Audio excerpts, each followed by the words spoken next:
And tonight, 62 years later, we remember the Great Alaska Earthquake, the second largest earthquake ever recorded, the biggest one to ever hit the northern hemisphere, 9.2 magnitude. The quake crumbled buildings and roads and caused deadly tsunamis and floods. Yeah, that all went down March 27th, 1964. More than 100 people were killed by that quake. It lasted more than 4 minutes.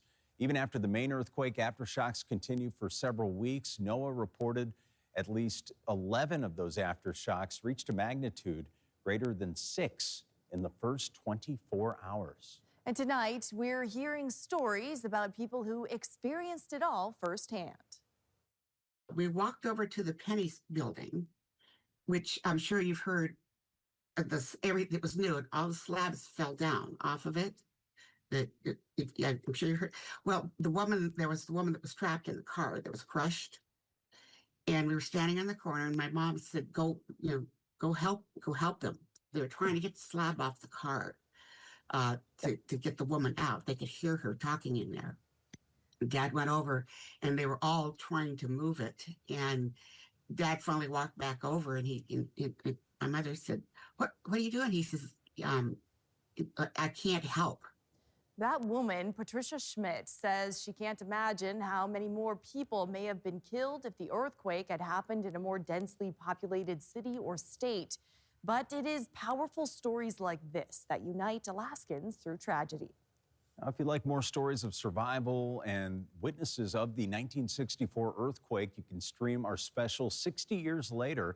Find that on the Alaska's News Source app, your smart TV with the Roku, Amazon Fire, or Apple TV. Well, we are heading into the weekend, and it looks as though we're going to see some pretty pleasant conditions for the majority of the state of Alaska. The next big thing, it's the weekend, and we'll see some warming as we head into the sunshine. Temperatures will hit the 30s, and that means some melting.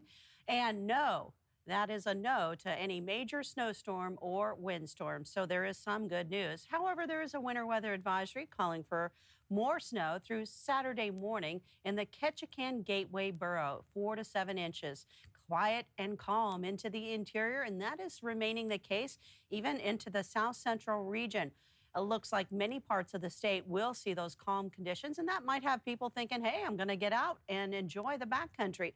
Moderate avalanche danger from the Avalanche Forecast Center, Chugach National Forest Avalanche Center, for Girdwood, as well as to Turnagain Pass. So human-triggered avalanches are possible. They could get 1 to 2 feet deep.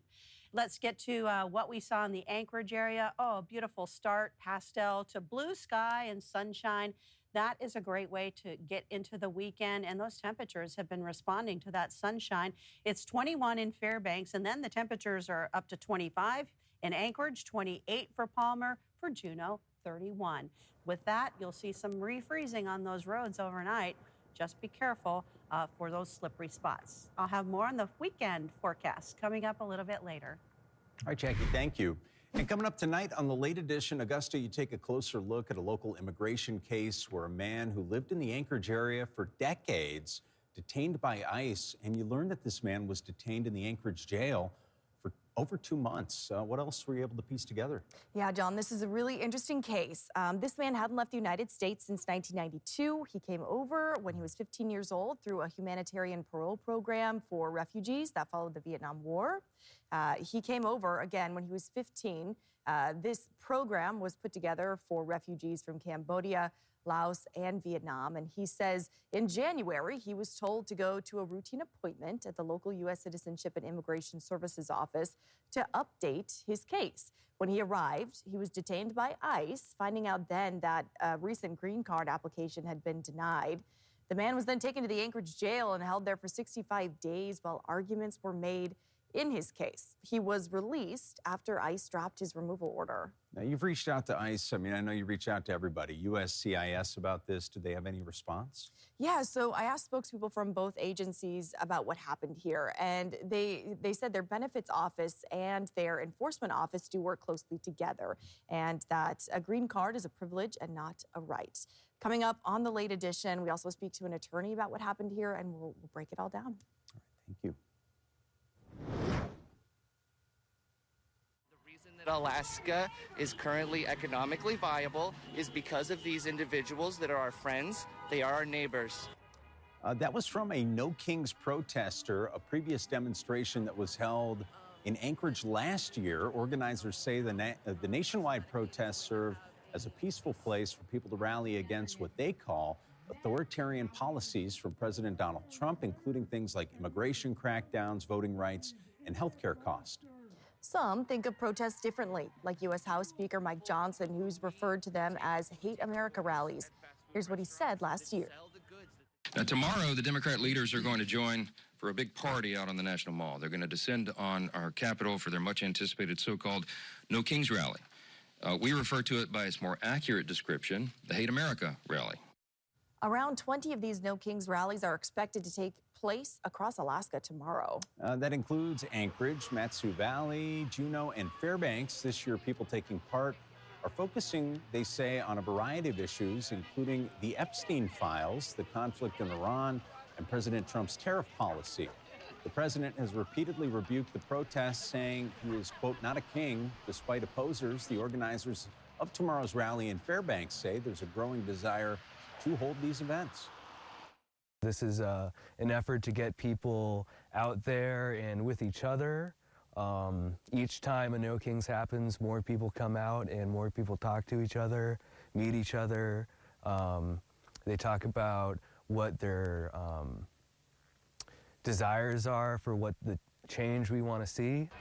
We're told that the Fairbanks event will include a fundraiser to gather socks, also cash for Breadline, which runs a local soup kitchen. A White House spokesperson has responded to the planned protest by saying, quote, the only people who care about these Trump derangement therapy sessions are the reporters who are paid to cover them, end quote. And in Anchorage, supporters of a particular program say it's changed lives, and now that nonprofit that runs it hopes to expand. Yeah, Lauren Maxwell visited Anchorage's Downtown Hope Center today to see kind of what they have in mind. The culinary training at the Downtown Hope Center is one of the most successful programs there. Just ask Scotty Baker. Right now, I have a beef and bean with rice going on right here. A graduate who says it turned his life around. I went from doing jail time, doing drugs, doing anything illegal that I could, to having a full life, an actual life. That includes a family. It's little Scott Jr. And a full-time job. Director Sherry Laurie says Baker's journey is not unusual. So we've had over 250 graduates. The success rate getting jobs after graduation is about 90%. But there's one big issue holding them back. We're just kind of popping out of the seams here. They're running out of space. The building that houses the culinary school and bakery doubles as a woman's shelter with 80 beds. It's why Laurie has set her sights across the street. This is the building that we want to expand in. With plans to purchase this building and name it Hope Academy. The top floor will be our offices, middle floor will be our schools, and right here on the corner will be our bakery. Laurie says the expansion will allow them to offer different types of training programs and also start a dormitory for men, something Scotty Baker says could benefit more people. Yes, ma'am. A tremendous change. And change a lot of lives. Lauren Maxwell, Alaska's news source. We're told that a generous donor has offered $1 million in matching funds to purchase the building. The director says right now they need to raise about $500,000 more.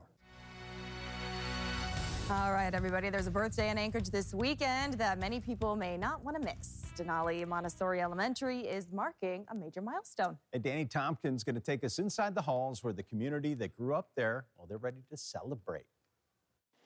Walk through these doors and you walk through decades of history, generations of Anchorage families that called this place home. Principal Dina Beck says these hallways are special, impacting most people who live in Alaska. We have grandparents who come in and they talk about, like they come to pick up their grandchild and they talk about when they came to school. It's the kind of place Anchorage families keep coming back to. And this weekend, families, alumni, and staff will celebrate. It is our 75th anniversary. Denali has been an institution in Anchorage, and we're really excited to be able to celebrate it. A history that shocked current fourth grader Millie Miller. I was like, wow, this has been here a long time. So I'm sure that a lot of good students have been here, and that gives them examples of like what to do and like what not to do and like what changes to make to the school. One of those examples is Max Kaysen, a college student now, but one who sat in these classrooms 8 years ago. That time of just learning how to work with people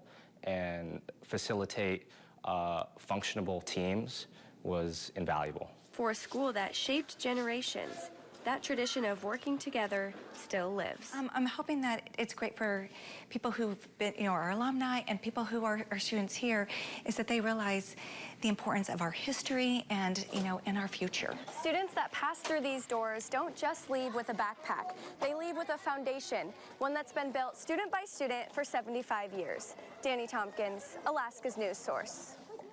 And the big celebration happening at the elementary school tomorrow night, 5:30 to 8 o'clock. Thanks for listening.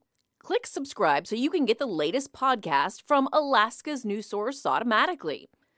And stay up to date with breaking news and in-depth reporting available for free 24/7 with the Alaska's news source app.